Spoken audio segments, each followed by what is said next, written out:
গাইছি, বন্ধ করে রাখবেন না। চেষ্টা করছি গাওয়ার জন্য। অনেক বড় মাপের সাধকের গান, ভবা পাগলা। উনি একজন আল্লাহওয়ালা ব্যক্তি ছিলেন। ওনার গান গাওয়ার আগে 100 বার চিন্তা করা উচিত। এই গানটা গাওয়ার আগে কিছু কথা আমার বলতে হচ্ছে, আমাকে ক্ষমা করবেন।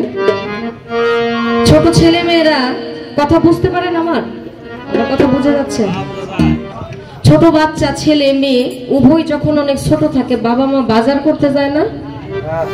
এই যে আজকে আগামীকালকে বা আমাদের কুরবানির ঈদ আসছে, যখন আমরা বাবারা গরু কিনতে যায়, বাবা গরু কিনতে যায়, বাচ্চারা কিন্তু পিছনে বায়না ধরে আমারও নিয়ে যাইতে হইবে। গরু কিন্তু বিশাল বড়, দড়ি ধরার মতো সাহস নাই, তারপরও কয় আমার কাছে দাও, আমি হেঁটে যাই। তা আসলে সে কিন্তু গরুর দড়ি ধরতে পারবে না, তবুও সে সাহস করে আমি ধরতে পারবো। বাবা ধরে রাখে, পিছন দিয়ে সন্তানটাও ধরে রাখে, মনে করতেছে সেই নিতেছে। এত বড় মাপের সাধকের গান গাওয়া মানে আমার জন্য ওই দড়ি ধরার সাহস করা।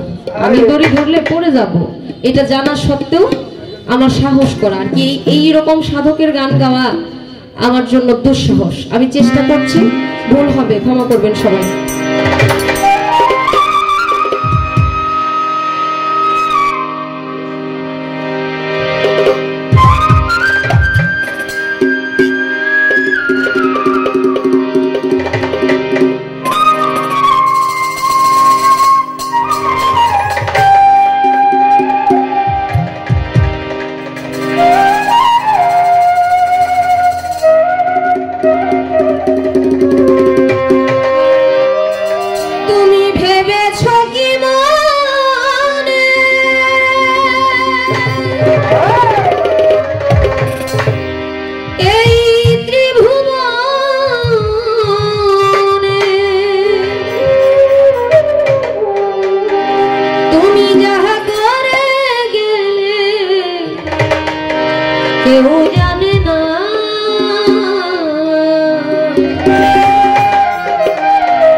বারে বারে আশা হবে না, হবে না, বারে বারে আশা হবে না। ভেবেছ কি মনে এই ত্রিভুবনে, ভেবেছ কি মনে এই ত্রিভুবনে, তুমি যাহা করে গেলে কেউ জানে না। বারে বারে আশা হবে না, হবে না, বারে বারে আর আশা হবে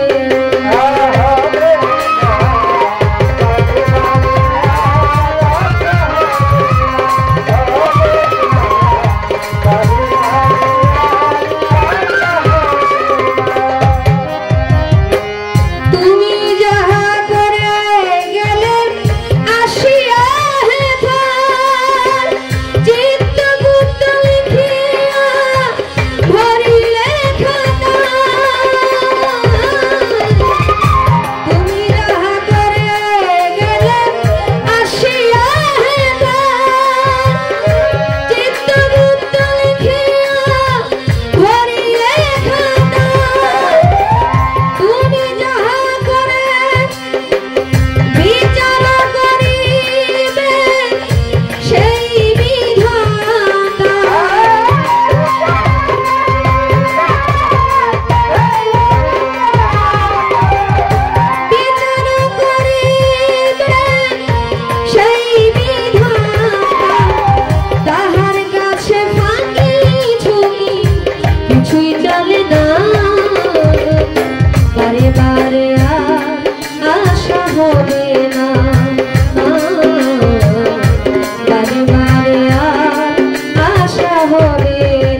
আয়